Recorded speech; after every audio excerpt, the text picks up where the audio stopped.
Alrighty then, here we go. Welcome in, everybody. Welcome back to episode 2 of the Taxi Squad and our divisional previews, preseason content, presentation of 5-hole fantasy hockey. We are back again, the three gentlemen, our three drivers of this evening with our van cab, ready to take you guys on another journey through the Atlantic Division tonight. Really excited to and fired up to be here with you guys again and take you through this second of our 4 division previews, and let's get after it and let's get going. Here we are.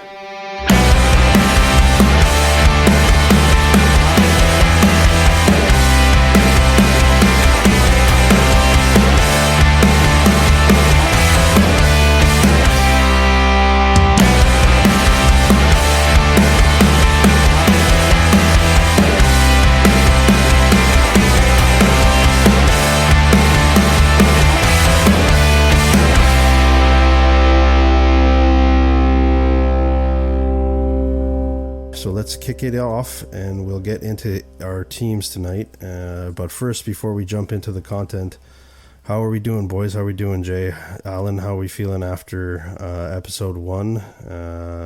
Jay, why don't you give us your thoughts? Oh, yeah, extremely excited. Honestly, so happy to be together with y'all again. And it's just really fun, I guess, to do fantasy hockey discussions, descriptions. Thank you so much to the listeners. Yeah. Very excited to get going. What about you, Alan? Yeah, thanks for being gentle on us, everyone. It was a lot more fun to make the episode than it was to edit it. It took far too long. But, yeah, first rodeo's done. Now the next one. Yeah, the team will give a shout out to Alan for sure for stepping up and trying to be the producer of the show. With support from Jay and I wherever we can, but his technical skills have certainly come in handy behind the scenes, and we'll continue to refine that for you guys. And we encourage everybody to give us a rating and like us and 5 stars as much as you can on all of the podcast providers out there, wherever you're listening. And if you're not already in the 5-hole fantasy hockey Discord, please come on, join the community. It's there's a lot of hockey talk really starting to turn up there, and a lot of non-hockey talk too. If you want a good laugh, they're always talking about something that's non-hockey. Personally, I'm feeling really good after episode 1. It's an exciting time for sports all around. You know, first day of the NFL was today, and we're getting real close to training camp. If I'm not mistaken, we are a month away from the season actually beginning. So it's a pretty great time for all of us sports fans out there, and especially fantasy sports enthusiasts with, everything in full swing, and NHL drafts coming around the corner. And it's going to be a fun time for us all. And especially as we try to pump out more preseason content from the Taxi Squad with you guys over the next couple of weeks before we get into the in-season content. So what are we here to talk about tonight? Obviously, I said it in the intro. We're here to talk about the Atlantic Division.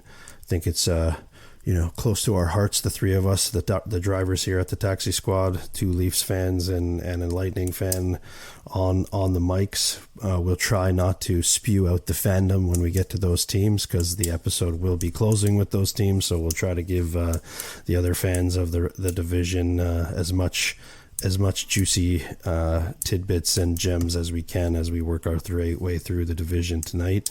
And, stay tuned till the end, and we'll give our top 3 from each guy of how we think this division is going to pan out. And, we're going to put all our money in the pot with a couple of guys and see who we'll be targeting in drafts for you guys from this division as key pieces for each of us. Once we do our deep dive into each team. So without further ado, let's get into it. Let's get after it. And let's fire up the van cab. Everybody jump on in. And Alan, why don't you start us off? We'll get it going with Boston and Buffalo. Boston, man, that historic season last year, only to get stomped by the Panthers. I don't know what it is about Florida. They have this season, though, they have 23 off nights, which puts them on the lower end of the spectrum, and they have 12 back-to-backs.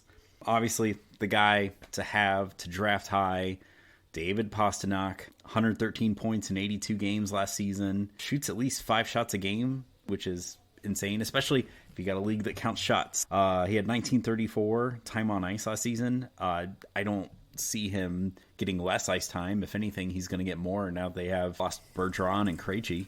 Who are you looking at there, Jay? Yeah, I think Boston and Buffalo, at least personally for me, are two big question marks for different reasons. Boston obviously finishing with 135 points last season was not even one of them. They were the best team in the league, and they ran away by a country mile. The big question mark with Boston is the star power that was lost. Bergeron, you don't just replace a Selke Trophy winner, multi-Selke Trophy winner off the cuff, and you don't replace him off the street. Krejci as well, that's a lot of synergy that's possibly going to be going away, and a lot of experience in the locker room as well that's gone. So correct me if I'm wrong, but is Marchand going to be the new captain of the Boston Bruins? That wouldn't surprise me. At least was it he's on contract through the end of next season. So yeah, it wouldn't surprise me if they give him the C. That team is definitely going to be losing a lot of, I guess, not captaincy material, but definitely experience in the locker room. And it remains to be seen whether or not that Boston culture that was definitely extremely positive and prevalent throughout, I think it was a holdover from the Chara days. If that stays in, I think it remains to be seen whether or not that locker room can stay that way. But obviously with Pasternak still being there, Austin could definitely repeat, and it would not be entirely surprising to me if they somehow ended up competing for the President's Trophy. It's not an impossibility. An interesting fact I dug up, which is the Boston Bruins last season were one of only two teams, Tampa Bay being the other, that didn't have a power play one quarterback who played over 55% of the time, meaning every other team had, with the exception, Tampa and Boston were the only two teams. Every other team had one QB that was eating up all those minutes. So this season could be a repeat of that. Charlie McAvoy came back. Hampus Lindholm kept his seat warm and kept it so well that they split time. That is fantastic for Boston and terrible for us as fantasy managers. So if you are basically looking to get a PP1 QB from those two teams, look to essentially get the guy that's drafted later in the rounds, because that's a great chance for you to get better draft, basically value. What do you guys think about Boston? Like, Craig, I guess I'll go to you. Yeah. Look, I think the question marks were there last year as well with an aging team, and you saw Marchand take a little bit of a step backwards. Pasternak is their best player by far. He's elite at all stages of the game in terms of scoring. He leads the team in points per 60. Has an elite IPP rate.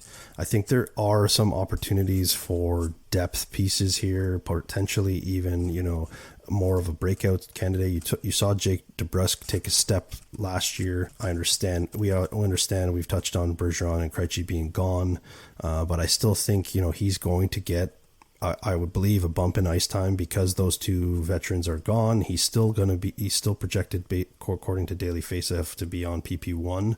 So I think Jake DeBrusk has some good value in the mid to late rounds, especially being on the wing. I think you've got Pavel Zacha, although he outperformed his career shooting percentage slightly, but I would say that's last year. I would say that's due to playing with Pasta. He's still projected to be there as their 1C. Whether he is a 1C or not, remains to be seen, but he essentially will slot into the PP1 spot where Bergeron was as the bumper or the net front. He's going to be playing with Pasta, maybe sometimes Pasta and Marchand. Marchand's projected to be on the second line with Coyle and DeBrusk, but they're all three of them, Pasta, Zacha, and Marchand, are projected to be on PP1 with DeBrusk and McAvoy, according to Daily Faceoff. I think the consensus here is you probably see team regression without their two top centers. I don't think they're going to, I'm going to disagree with you, Jay. I don't think they are going to perform even remotely to the elite level that they did last year.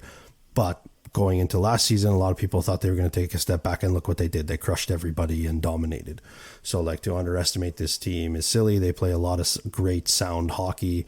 And I think even looking, when we were talking off air, I don't even really see a ton of huge value because, those guys we're mentioning, like the Pastas, the DeBrusk, the Marchand, even the McAvoy, Lindholm, I'm going to say even Zaka, he might even get overdrafted in some leagues because of where he's going to be deployed.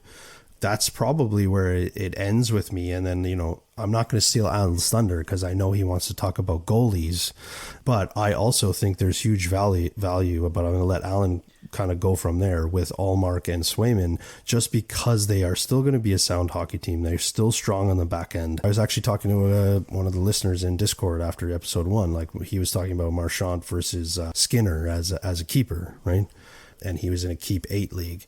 And my advisement to him, Marchand's actually been declining over the last 3 years. Not to say that he's not, a really good player still, but he's showing signs that he's not the elite level he was, 3 or 4 years ago. I still think he'll still be a good value in drafts. And some of the mocks that have been going around with other content providers, we've seen him go quite late. So like if you're getting him in the 5th or 6th round, that's huge value for a guy that's probably gonna 70 plus points, 25 plus power play points, 25 to 30 goals, good hit rate, good PIMS rate. He's still a good player, but I don't think he's the player he was 3 or 4 years ago. So if I had to bet who's going to outperform him versus the others, is I put my money on DeBrusk, right? Like if you're looking for value. And then I have Zaka on a lot of my, draft boards going into, as a late value C, just because of where he's going to be playing and who he'll be playing with. Do I think he's going to be elite? Absolutely not. But do I think he could walk backwards into 70 plus points? Absolutely, because of who he's going to be playing with and what he's going to be asked to do for that team now that Bergeron and Krejci are gone. But I digress. Let me give it back to you, Alan, and please dive into Allmark and Swayman before I do. But before that, I will say DeBrusk, with that bump in deployment, contract year. He's a UFA after this, so good guy to keep an eye on. Quick sneaky fantasy move. Marchand there, like you were right, he's declined the last couple of years, but specifically in the back half of the season. So if you can find someone who values him a little too high, maybe trade him before Christmas and get an upgrade there. But yeah, Allmark, Swayman, and Yahoo, they're going way too high. I don't even want to mention those ADPs. I think they just run it back this year. It might be a literal 1A, 1B. Like that was what I saw. And a lot of you probably got Allmark off the waiver wire. I know my wife did. Probably won your league, if not made it really deep into the playoffs if you did that. Either one of those, if you get them late, they'll win. I don't know how much they'll win and how much goal support they'll get from this team that took a step back. And I guess that point to clarify is that both Allmark and Swayman are probably going to get equal deployment if they're rolling it back to the 1A, 1B style. And I think last season, what a lot of people were very focused on the fact that Allmark was getting the bulk of starts, but weren't as eagerly following the fact that once Swayman was no longer hurt and healthy, they split the starts very evenly. Don't overdraft either of them with the expectation that they're going to be a bulk 55 plus 60 game starter. This is the way. Yeah, look, let's be real though. The season that Allmark just had, he's going to get overdrafted for sure. I think your 0G target is Swayman. I think he'll get faded a bit, and people will probably assume that Allmark is going to get the bulk of the starts. I agree with you guys. I don't think that's going to happen. What worked for them last season, I don't know why they wouldn't do that again.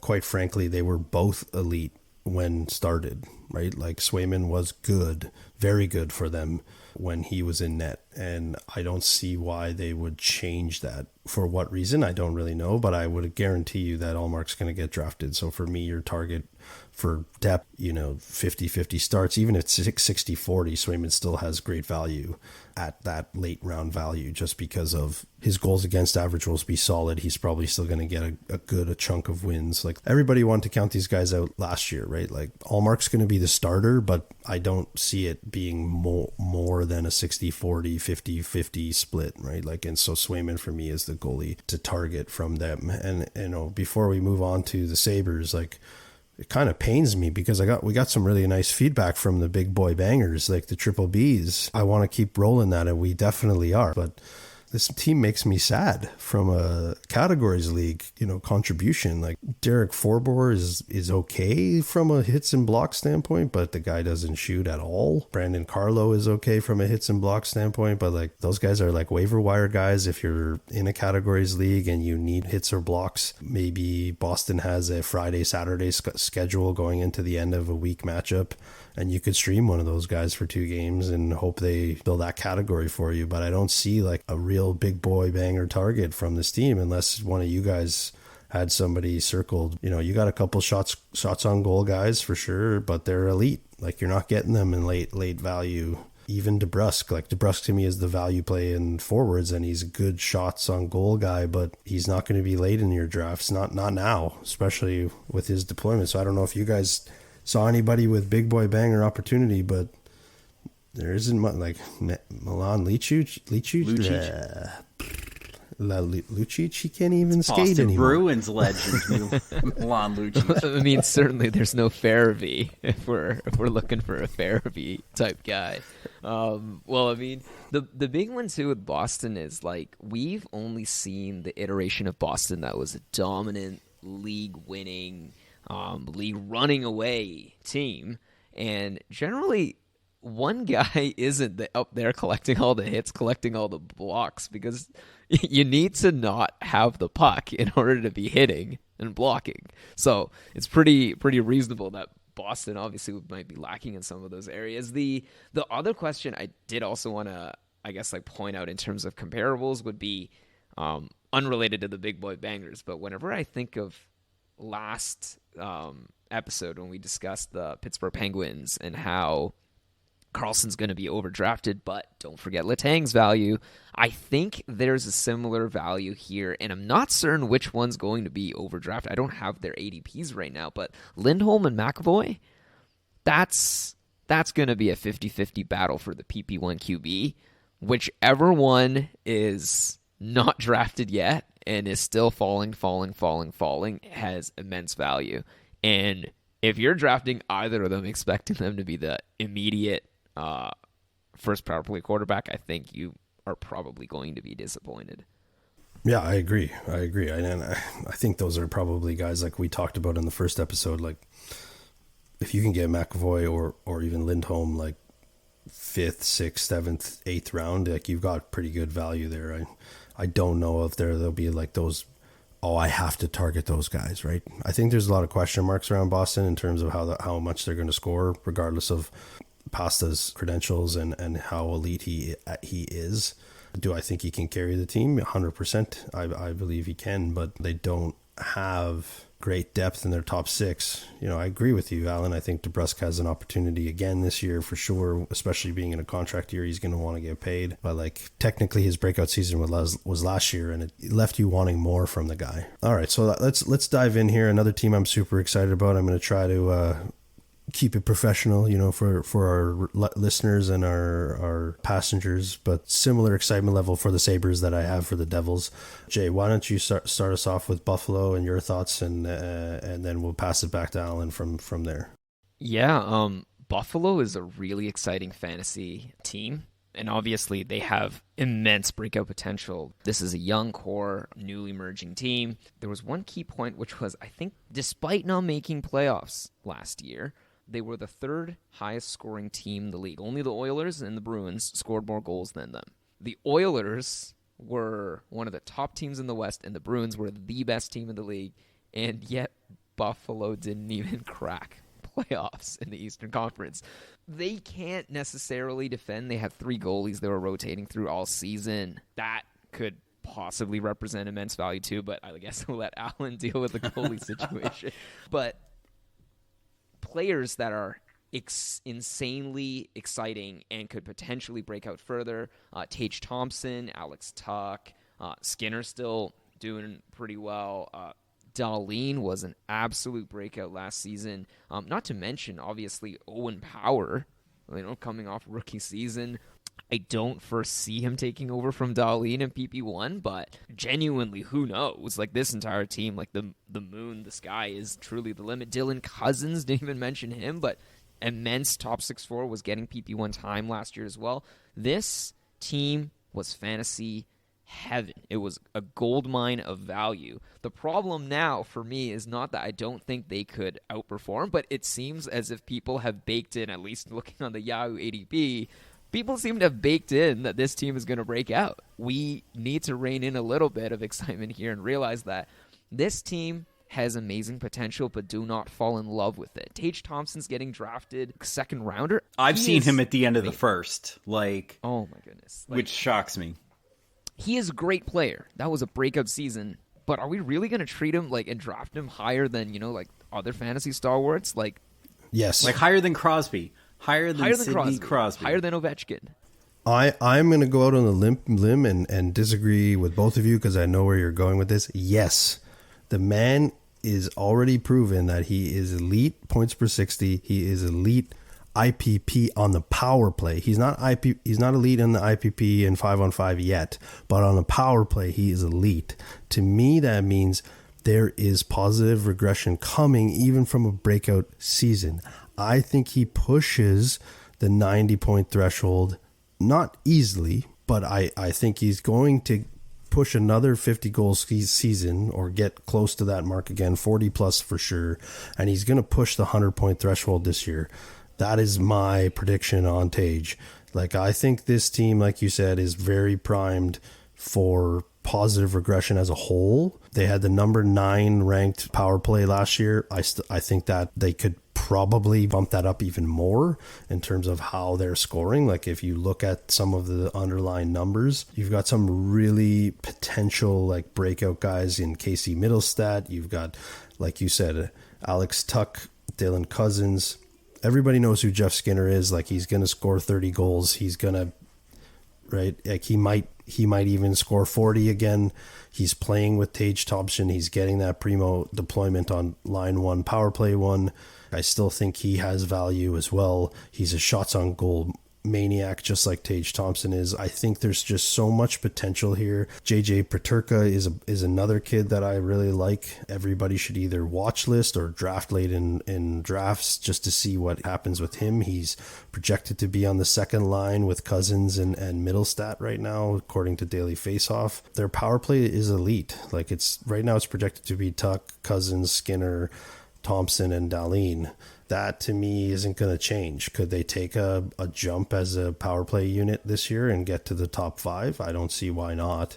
Tage Thompson to me is their best player. He's already shown he's an elite goal scorer. I think that continues. He's got some great pieces around him. I think JU nailed it on the head there. I think Cousins has an opportunity to be even better next year. And then Owen Power as well as a depth defenseman for guys that are drafting in terms of offensive upside and potential to, get a bigger role as he improves his overall game.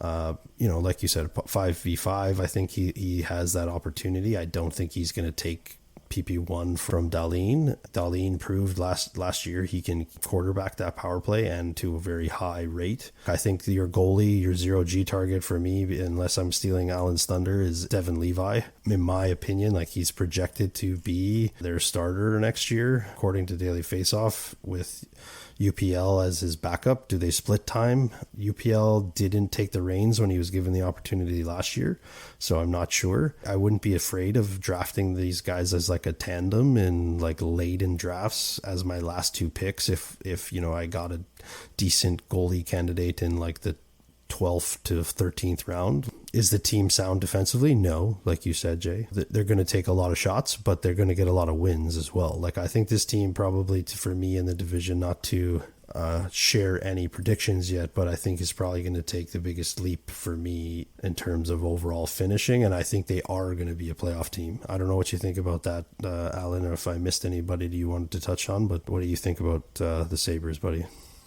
Yeah, no, like you said, they're one of the teams that could be fighting for a playoff spot come the end of the season. As far as goalies go, I thought they finally slayed the 3-headed goalie monster when Craig Anderson didn't re-sign. But yeah, now you got Devin Levi, who is waiver exempt, so he might be a little tricky. And we have such a small sample size from him. I think he played 7 games. Yeah, he won 5 of them.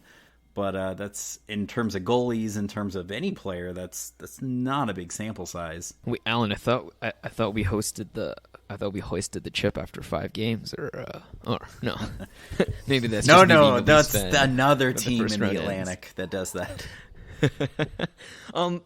I really do think at the end of the day, Buffalo is worth mentioning in terms of that PP1 QB that I mentioned last chat. When it came to the Devils, when it came to the Rangers, when it came to Dougie Hamilton, when it came to Adam Fox, you get the chance to draft them, and you have to take them. Rasmus Dahlin is exactly in that spot. There is pretty high chance that Rasmus Dahlin is going to finish as the first overall defenseman in terms of points at the end of the season. If you have a chance to get Rasmus Dahlin, especially with that breakout top line, with third highest scoring in the entire division, get him. They do not grow on trees. You need him.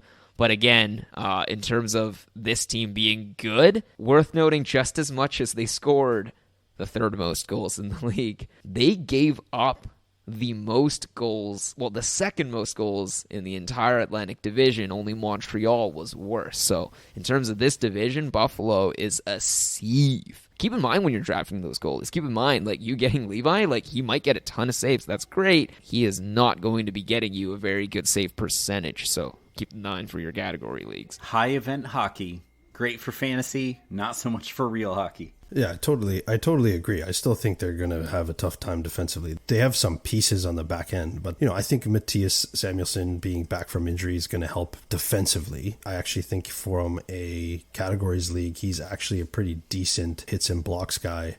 But like, they don't have a great defense beyond Dahlin and Power is only entering his sophomore season, so like, you can't expect their defensive game to change. And if you watch them last year, like, they're very much a run and gun style offense, right? Like, they're looking to press the other team offensively in the offensive zone. They're looking to pepper the puck on net, which leaves a lot of opportunities and gaps for the other team to come back and attack. Just looking deeper into the numbers as you guys were chatting, like, obviously to me, and I know I disagreed with you guys, I do agree going after Tage in the first round might be a little aggressive depending on who's available, but like, in all honesty, I think he's going to be in the first top 15 picks this year regardless of what kind of draft you're in. And I don't know if that's a stretch, right? Like, if he it's 100 points with 50 goals and like can actually become an elite player, he's their best player from the underlying numbers. Like, his IPP 5v5 is elite. His IPP on the power play is elite. His points per 60 is almost 4. That's elite numbers. I think he could take another step this year, which is crazy because he was outstanding last year. The other guys I'm going to target, which I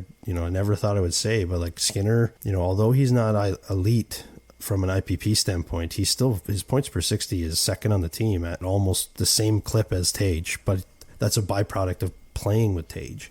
And then you mentioned him earlier, Jay, is Tuck, like, always a solid player. I wish he could stay healthy. Like, I think he actually has more upside if he could actually play a whole season. Super elite IPP numbers, but still a solid over 3 points per 60. And then Dylan Cousins, like, he's right there, like, not elite numbers on the power play, but close to elite IPP 5v5 and solid just over 3 points per 60. Like, those 4 guys 100% are on my draft board. I'd love to get Tage in like the mid to late second round, but I really don't think he's going to be there in any drafts. And then the breakout guy that I'm going to continue to watch, and I'll be watching through training camp, and I think you guys should, and our listeners should as well, is like, consider drafting Casey Middlestat. His underlying numbers are pretty close to elite. Like, his IPP is just under elite. His power play IPP is just under elite. He's almost at 3 points per 60. He could be primed for a breakout, and like, Daily Faceoff has him projected to be on the second line this year with Cousins and JJ Peterka. Just keep an eye on him, and he kind of started to break out a little bit last year. When he was hot, Cousins was cold, and then they kind of flipped later in the season. I wish I could talk about Jack Quinn, but he blew out his Achilles, and it sounds like he's not going to be back till the second half of the season. I really like him too, but he might be a guy to either put on your watch list or stash, because he was in their top 6 for the majority of the season, and he did see some power play 1 time as well before he got hurt later in the year.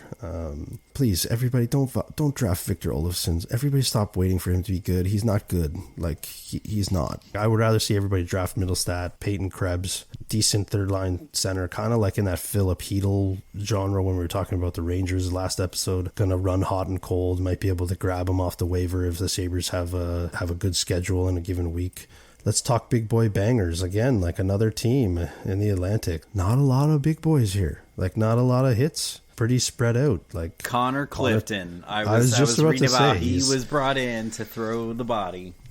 You've got the new guy, the big boy banger Connor Clifton. Like, he's going to be around 200 hits, but he doesn't do a whole lot else. So yeah, there you got your one big boy banger from the Sabres, and Jordan Greenway's supposed to be that player, but he never turned into that player, so you can't really bank on him doing much. This team, to me, you're drafting 4 points. This team, to me, is a points league goldmine. There's so much value here in terms of points and goals and assists and power play points. Like, go crazy, everybody. And yes, I'm super high on Tage. If I had draft pick 12 and he was there, I would take him either at 12. There we go. And that's where I've seen him go. And that's honestly, to me, if it's a snake and you have 12 and 2-1, I think that's an unreal value. Because guess what, Alan? You could get him and Crosby together. Like, lock your C's up for the rest of the season. I don't know if I'd want to take 2 C's on the bend like that. I was just saying, you compared him to Crosby, so I'm just saying, like, you could potentially get them both there at the turn, right? Think about this for a second. I was looking back at previous year's seasons. If you had Kaprizov, Kucherov, Connor, Ovechkin, and Tage, who do you think would have had the most shots last season? Connor, Ovechkin, Tage. Kaprizov. I feel like the answer is Tage because of Buffalo. Like, the way, but yeah, it is. Didn't he have like 330 shots or something like that? 331 or something like that? Yeah, 295 shots. It's cherry picked. It's cherry picked stats, obviously, because he beat out Ovechkin by 1. But it's a list out shooting Kyle Connor. I didn't know you could. Like, that's insane. And if Tage is truly like producing at this clip, Tage could be like out for a serious breakout further. Hey, TJ said it in our intro show. It's black and white with the numbers, and you look at the underlying stuff, it's all elite from Tage. Like, that's why I think he could touch 100 points this season relatively easy. He's playing at an elite level at all phases of the game. Even if you go back and, like, what we were talking about Boston, right? Like, when we first started, like, his IPP numbers, both power play and on 5v5, are right there with Pasta. The only difference is Pasta's at a 4.2 points per 60. This is from last year. Tage is at a 3.9. So if Tage can get over 4 points per 60 this year, he could be just as lethal, if not already, as Pasta is, right? That's, to me, is a guy that I'd be targeting, especially if you can get him to mid to late second round in some drafts. And I'm just going to make a public service announcement to the listeners and to the team and anybody else that's jumped on board with the Taxi Squad in the last 2 episodes. If you are drafting based on Yahoo ADP, please do not. Go find other services that have rankings, because their rankings are atrocious. They're not even remotely where we would say, yeah, cool, guys, go get this guy at that value, right? Well, the ADP is across all leagues, right? All Yahoo leagues, which means you're really competing against other managers. Some of them pay attention. Some of them are drafting and then, literally, like Alan said, asleep at the wheel, right? So, yeah, the ADP doesn't represent your specific league. Yeah, and I was looking at comparables before we jumped on tonight, and like even like Fantrax. Fantrax is a little bit better. Like, they seem to value goalies in more of a realistic sense, but even some of their ADPs for players, and I'm not saying that the 3 of us are going to tell you exactly what to do and everything's going to be right, because I can't wait to share stories of our failures and successes in our own leagues. I think I have like 5 drafts coming up. It's going to be an interesting topic of conversation. I think I might even throw a show idea out to you guys, a breakdown of our first 2 drafts or our home league drafts, just to let the listeners in on like our strategy after the draft. Like, who were you targeting? Did somebody get sniped? Those types of conversations. But I don't want to digress too far away from the Atlantic Division into what is an interesting topic. But so let's dive back in here. I think that was a good depth conversation about Buffalo. So let's dive back in. We'll go back to you, Alan, and we'll go to the Red Wings. Oh man, yeah. I fucking hate this team so much. It's a personal thing. But yeah, 27 off nights, 10 back-to-back, 10 back-to-backs. I think that puts them down toward the bottom. Biggest acquisition for them is hometown hero Alex DeBrincat. I'd say his ADP is decent, but he had 66 points with the Pens last year versus 78 with his last season in the Blackhawks as an arguably worse team.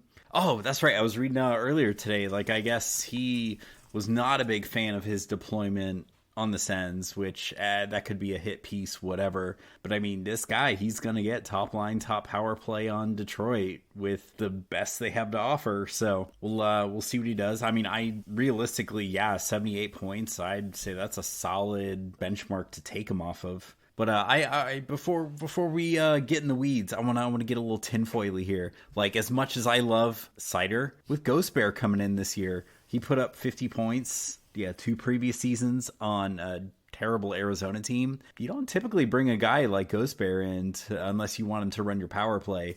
And this is the last year of Cider's ELC.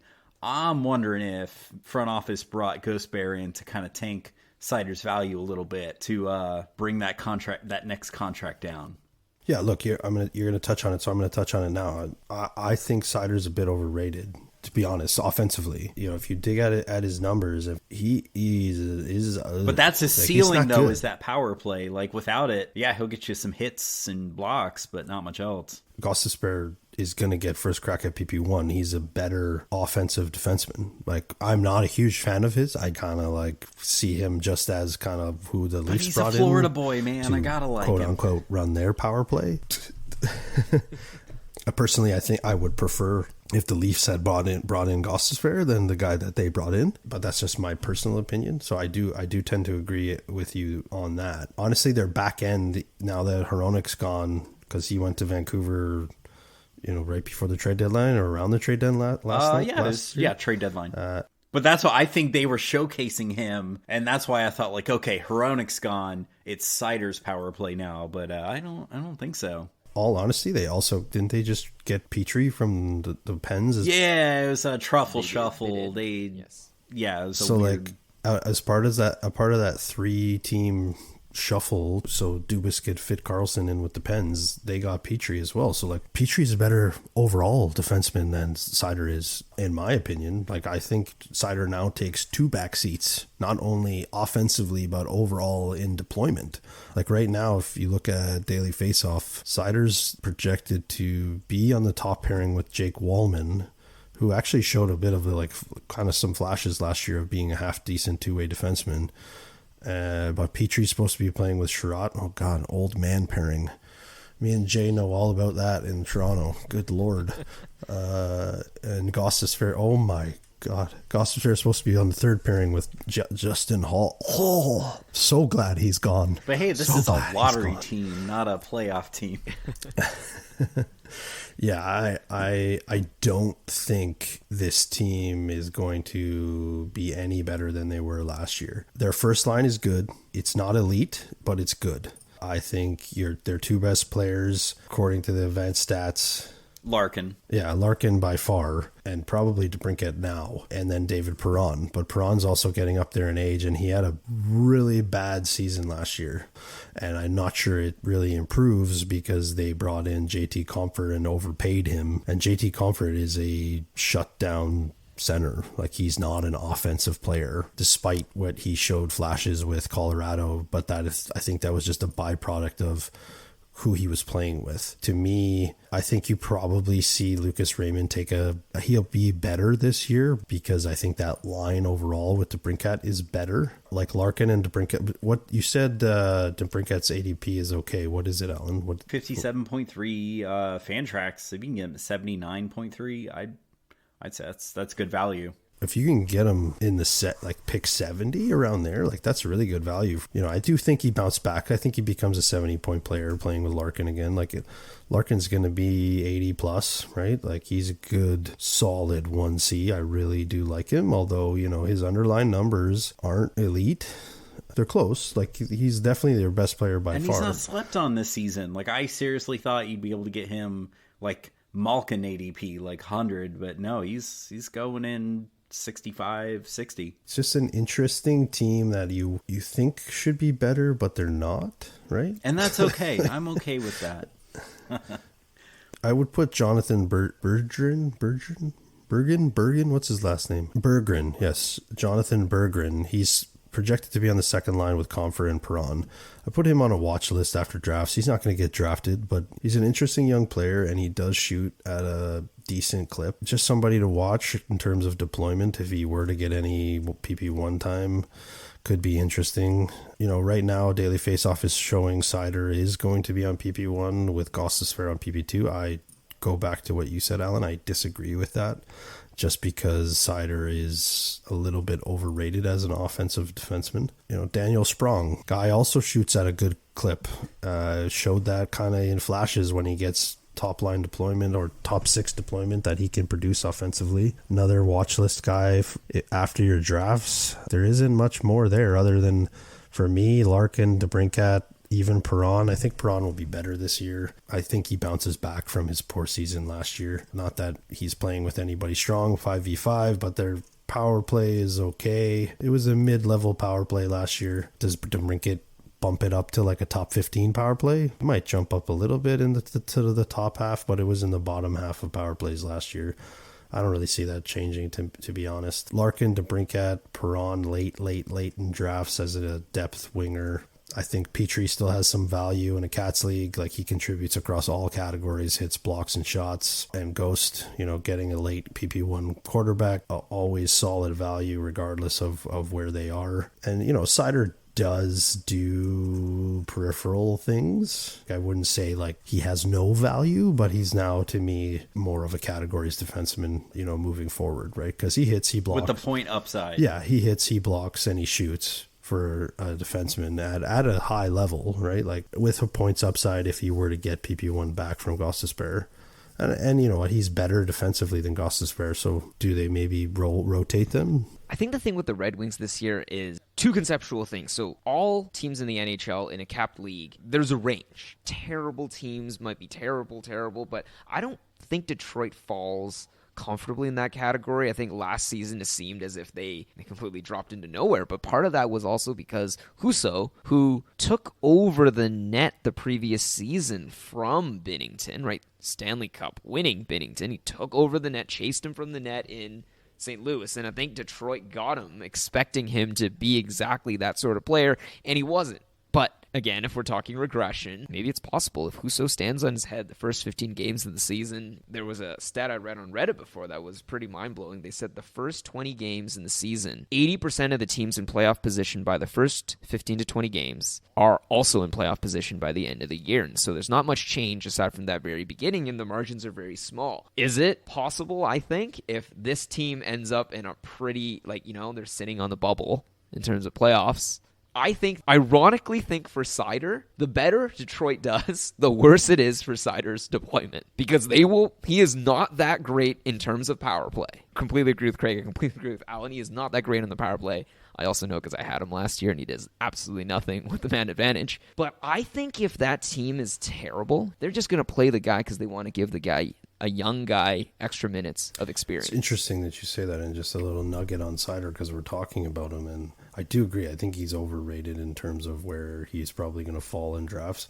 But like over the last 45 games last year, he was on a 55-point pace. So to Alan's point, still has some offensive upside, although it's not elite. He's not showing on the underlying numbers that he's an elite offensive defenseman. So that's why I kind of lean toward overrated in terms of his offensive ability. But that's an interesting nugget there. And like, again, he has category coverage big time.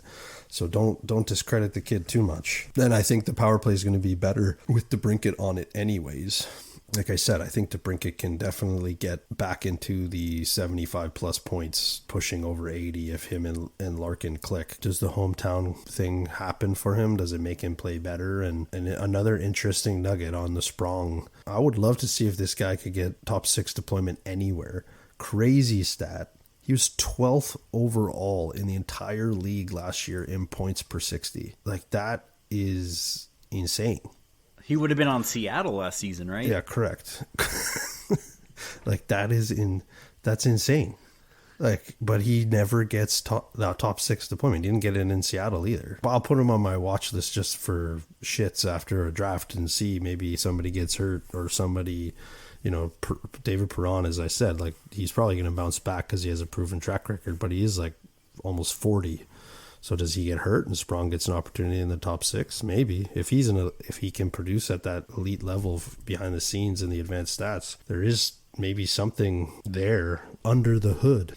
I mean, at the end of the day, I talked very positively as if they could bubble up, but this team, was still finishing near the bottom of the Atlantic last season, and it depends on how much we believe in DeBrincat, basically, because DeBrincat could make all the difference in the world and could continue. Like, DeBrincat's not unfamiliar with languishing teams at the bottom of the NHL standings either. Fuck them, but I also believe they could be a bubble team. I do. And like, don't discredit the value that's there, right? Like, DeBrincat, Larkin, Petrie, even Sider, as much as we're kind of debating back and forth where he falls, Gostisbehere, they're all going to go mid to late in your drafts. Maybe not Larkin and DeBrincat. They're going to go 4th, 5th round. DeBrincat might push 3rd round, right? Like, that's all good value for, their top pieces. And then, Alan, I don't know if you want to touch on it or not. Like, even though they weren't great last year, Husso was pretty good for them in terms of goalies. He finished with an .895 save percentage. That's not. But how many wins did he have? I'd be shocked if it was more than 20. But no, I mean, now he's got Reimer and Lyon, kind of a little bit of depth there. So we'll see if either of them are serviceable. Okay, so I was wrong. He had a sub 900 goals save percentage. That's not good. But I think that's because of the team that's in front of him. But he had 26 wins. Like, that's okay. It's not elite, but it's good. It's pretty good for being on a bad team. Don't think he has any competition. I know James Reimer and Lyon, like, they're not taking many starts from him. Like, I think they'll roll Husso probably 70%, if not more, of the time. So, like, he'll be a 0G candidate for me, for sure, in some leagues, if he's there late. Even as my last goalie, my 3rd goalie in the leagues where you want to carry a backup, he does have a little bit of value in my mind, even though he did have sub 900. Okay, so that's enough about Detroit, because they're probably not going to be good, and they're not fun. That's right. To talk about, and they're not exciting to watch, and Alan hates them. Jay, why don't you take us and give us your opening thoughts on Florida on the Panthers? Everyone remembers that Stanley Cup run. They have a lot of interesting pieces. Matthew Tkachuk, I think they said most recent updates said that Tkachuk is projected to be back, I think, by the beginning of the season, and if not early November, which means he's getting drafted, I think, even an average of like 7th, so he's basically drafted as if he's expected not to miss any time at all. Montour, also a PP1 quarterback, high value, take them if you can. Barkov, got to mention Barkov, and for Hagee. Florida, in some ways, I guess I would give a slight caveat saying that this team was a previous President's Trophy team that seemed to play all of last season in the regular season not to par, and definitely turned it on for the playoffs across the board. The question is, we are playing in fantasy for the regular season. Do we really see this entire team coming on and swinging through? I made some mentions in the notes as well that there are definitely injury risks in this team, with Ekblad, for example, being the classic guy that gets hurt halfway through. There's question mark of whether or not a player that comes back injured is going to play to the same level. Like Montour, for example, his underlying metrics last season were incredible. It was also the first time he'd ever done it at age 28. This team has a lot of question marks for me aside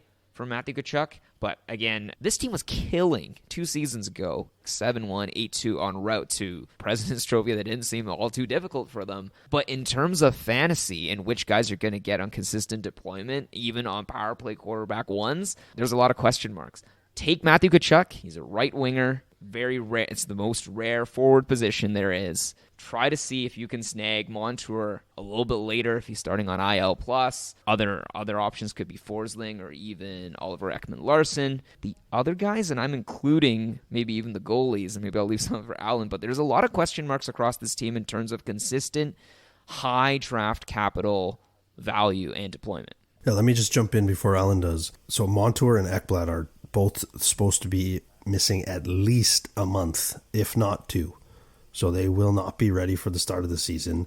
So that puts a giant circle Forsling of awesome season, potential baby. for at least 6 to 8 weeks of Gustav Forsling. He will be their PP1. And he has some sneaky, interesting underlying numbers for a defenseman. And when he's been given the opportunity in the past, he's been able to produce offensively. So for those that are looking to stash Montour, he's a nice little late round pickup that some people maybe haven't even noticed that Montour and Ekblad are going to miss time. I'm one to punt Ekblad to the curb. I don't think he takes PP1 back from Montour. I still think he's a high level defenseman when he's healthy, but that has not been the case over the last 3 to 4 seasons. What did Alan call them in episode 1? Band-Aid boys. Something. Band-Aid boy. A Band-Aid boy. I think he can be labeled one of them for sure. But Alan, what are your thoughts, buddy, before I jump in and go a little too deep? Yeah, no, so first off, I love this team, even though they are not my real Florida team. When I first started playing fantasy, used to get sneaky value from them. Like, no one knew who the fuck Barkov was. Like, so I think the first season I played, I picked him up off waivers. Like, no one who knew who he was. But now you got to pay the troll toll to get him, which sucks. I think Barkov bounces back to point per game. I absolutely agree with Tkachuk being a top 10 draft pick, which seems crazy. But yeah, Forsling season, it's on. But I would say the biggest variance with this team the past couple seasons has been a couple coaching changes. Because remember that President's Trophy season, they had Coach Q coming in. Everything looked good. Then the one thing happened. So they had to put the assistant coach in for the season. And then this past season, they did not go with that assistant coach. They went with Paul Maurice. A lot of shuffling, but hopefully now, after having that full season under Paul Maurice, they can get back to some kind of normal. Except for Bob, he'll still be terrible. I don't trust in him at all. I honestly think he was a product of the Columbus Blue Jackets system under Tortorella. But yeah, contract guy alert. Sam Reinhart, UFA after the season. I kind of thought that Florida had signed him a little bit longer after that trade with Buffalo, but no, right wing eligibility, power play 1, good sneaky guy to keep your eye on. But yeah, no, back to you, Craig. Right on target there, Alan. I think Barkov bounces back to a point per game player, and I think that allows Reinhardt to bounce back too. Like, he was atrociously slow out of the gates last year. Like, there was people just on fire because he was so good the year before. Just like, do I drop this guy? What do I do with him? I agree with you that Barkov drops or bounces back to a point per game, and to me that allows Reinhardt to bounce back because he's on the right wing with Barkov. Tkachuk is an elite player. His numbers explode off the page analytically. You know, Barkov, he's elite IPP, he's elite power play IPP, he's tops on the team, points per 60, just over 4, with Barkov and Verhaeghe right behind him. Like, I think that, again, this is just a deep team offensively. I think they're going to score a lot. You know, to Jay's point, are they going to juggernaut people again? I don't think so. I think they'll be kind of an up and down team because they have goalie Bob in net, and you never know what you're going to get from him. I don't know. They're missing 2 key defensemen for the first 2 months of the season, but like, I think there's still a lot of value in their forwards. Your top 2 guys are Tkachuk and Barkov. Barkov, if you can get in the 3rd round, that's crazy value for a point per game center. You know, being second on the team in points per 60. You know, don't sleep on Verhaeghe. Like, he had a breakout campaign last year. I think he continues that. There's no reason to think he's not going to. He upped his shots on goal. He was 3rd, if I'm not mistaken. Yeah, 3rd on the team, shots per 60 to just over 3 last year. I think Reinhardt bounces back because of his deployment with Barkov. Their power play was 10th overall in the league. I think there's positive regression even to get it a little bit further up there, but I still think they'll be a top 10 power play. I think it hurts them a little bit that Montour is hurt, because he's much more elite offensively than Forsling. And like, I watched quite a bit of the Panthers games last year, especially in the playoffs. Like, Montour jumps off the page to me, and like, I was a fan of his coming out of junior, and when he got drafted by the Ducks, like, all I said to my buddies back in the day when that was like, he just needed opportunity. Like, back then he was there on their third pairing, wasn't getting deployment, but this kid just needed an opportunity. And when he got it, look what happened last year. But I still think he gets 50 points when he comes back, because I think as long as he's healthy, I think he takes PP1 back from Forsling, unless Forsling takes a jump like he did and the power play is super elite for the first 2 months of the season. Then I don't think they probably make that change right away. But like, Montour had almost elite level IPP on the power play last year, and was 2.2 points per 60 last year. Like, for a defenseman, especially a power play quarterback, like, that's legit. And like, I think if he was healthy coming out of training camp, he would probably repeat that. You know, he would be in that 60 to 70 points range with 25 plus 30 plus points on the power play, just because of who he's playing with and what he can do from the point as a defenseman. So for me, like, and like for the listeners, like, I traded for him in 2 of my dynasty leagues already, just to stash him. Like, that's how much I like him and believe in him. And like, I don't think Ekblad's ever taking that back from him, regardless of Ekblad being, you know, still a very, very good defenseman when he's healthy. But I think he's also kind of in that cider boat for me. I think he's a little bit overrated as an offensive defenseman because he can't stay healthy. Like, he is a Band-Aid boy, as Alan has stated. Like, I don't, until he can actually play a full season again, like, how can anybody trust in him, right? And they used to put Keith Yandel on that power play over him. Correct. Yeah, like, Yandel was stealing power play time from him when Yandel was there. So like, I don't see him taking it from from Montour or from Forsling, depending on who gets back first. So like, I think Forsling season on, I guarantee you can get him with great value, especially to ride him into the first 2 months of the season. And if you can stash Montour later in that same draft, because Montour's probably going to be slow at the gate, because missing training camp, like being out, slow start. Yeah. And it's his shoulder, right? The injury. So I don't know if he'll be able to shoot at the same level, right? But like, for me, it's beyond Tkachuk. It's Barkov. It's Verhaeghe. I think Anton Lundell has a little bit of sneaky value. If I had to pick somebody breaking out, I think it was him. He was getting some PP1, kind of getting rotated in there last year. Everybody shouldn't forget about Sam Bennett, even though I don't really like him as like, he's on my list. Like, Craig does not like lists, but being 2C there, playing with Tkachuk and Verhaeghe, there's still value there. He's not projected to be on PP1 with those guys, but like, he's still getting 5v5 deployment with 2 of their elite forwards in their top 6. And then one of their interesting pickups in the offseason, where a lot of guys might disagree with me, you guys might even disagree with me, but if he gets the deployment that Daily Faceoff is projecting with Barkov and Sam Reinhart, is Evan Rodriguez. Like, he shoots a lot. He's not very accurate with his shot, but he's proven before when he was with Colorado that he can produce.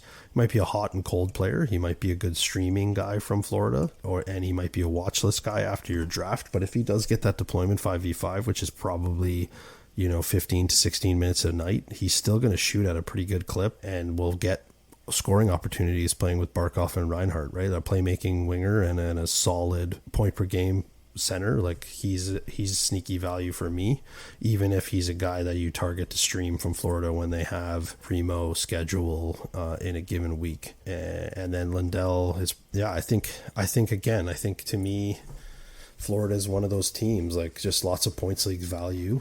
Man, what's with this division? Why is there no big boy bangers in this division? There's too much skill in this division. No wonder I get so fucking mad watching it now. It's not old school hockey. It's all sleepy. It's either 6-5 or fucking 2-2, and it's a track. It's just all run and gun hockey, which is fun. but like somebody hit somebody. I mean, I think the problem too is fantasy hockey is always a fine balance between a team of high floors and a team of endless ceilings. And I think you can't fall in love with a team that has too much of either, and so you need a risk of both. But the problem with Florida is I think everybody mentions you can go full tilt on this team just has some really low floors, and they do. Like, if you are unavailable, availability is the best ability. So being injured means that player is getting no fantasy points on your team. And so their entire PP1 scenario is low floors. But we're in a weird situation where with Montour getting picked up, he was not drafted last year and picked up in almost all waiver wire formats. He could be drafted higher in a league where he's starting on the injury list, and he'd be getting drafted at least. Whereas the previous season, he wasn't getting any draft capital at all. And that's a huge question mark to not know where the power play one quarterback on a team is going to be. That's not great for us as fantasy managers, and that's what Florida, I think, represents. They represent, yes, an amazing, amazing peak. Could this team, if everybody comes together, if Forsling plays well right out the gate, if Bob can figure out what's wrong, if Spencer Knight can come back from rehab, this team, again, is an ex-President's Trophy team. But, I mean, this team barely snuck into playoffs. How close were they to getting out last year? They were, well, multiple times, one goal away in an overtime, and this team barely snuck in. This is a bubble team. Oranges and apples here, Jay. We want to see that fantasy value. I could give shit if Florida makes the playoffs or not. Like, I want to see who's going to score for me when I draft them, or if I don't draft them. And I'm just looking at some of the projections from Dauber Hockey here in terms of like where they see guys fall, and like obviously Kachuk's projected to be at over 100 points again. Again, to your point, like, is he fully healthy? I don't know. Like, is his sternum healed? You break your sternum or fracture your sternum. I don't know what that does to a player like him. Like, Barkov's projected to be a points per game guy, but then you have like huge value, man. Like, you have like guys, projected in the 60 plus range, of 70 plus range. Reinhardt, Verhaeghe, Lindell, even Montour, Ekblad. Although, I'm bashing him for being a Band-Aid boy, he still has offensive upside when he is healthy. So if he comes back and can play even a 5v5, he still has high offensive upside. And once you go through your power play quarterbacks, which we talked on the last episode, finding high upside offensive defensemen is hard to find. I personally am not going to draft Ekblad anywhere, but I would understand why people would, right? Like in terms of his offensive potential, right? And his upside and his proven track record of when he's healthy, right? Absolutely, except the problem is I don't think you can leave and exit a draft and expect to see Ekblad or expect to see Montour just sitting around, hang out on a waiver wire, which means if you want to participate in that upside, you're going to need to draft them. But with them starting on the injured list, it's a really dangerous game. You could get burned really bad if you waste draft capital too early on the Florida Panthers, aside from Barkov, aside from Tkachuk. All right, well, a time check here, because we want the listeners to continue to listen to us and not be like, oh my God, these taxi guys, they're really running up the fares here and want all of our time and our opportunity in our ears. I'm going to say we're going to do Atlantic in. I knew this was going to be a passionate division because all of us have invested emotion and fandom in this division. So we're going to do something super exciting, I hope, for the listeners. We're going to release this division in 2 parts. Atlantic Division 1, which was the first 4 teams, and Atlantic Division 2, which will be the last 4 teams. So with that, boys, let's say so long. Let's make sure everybody pays their fares. Let's say adios, and we'll see you in a couple of days with Atlantic Division Part 2 in your ears, with Montreal, Ottawa, Tampa Bay, and Toronto coming up in Part 2. So we still haven't talked about how we're ending this damn show yet. We got to figure that shit out. Nope. But to be continued. We will be back. To be continued. Atlantic Division Part 2 coming your way. All love. Good night, everybody.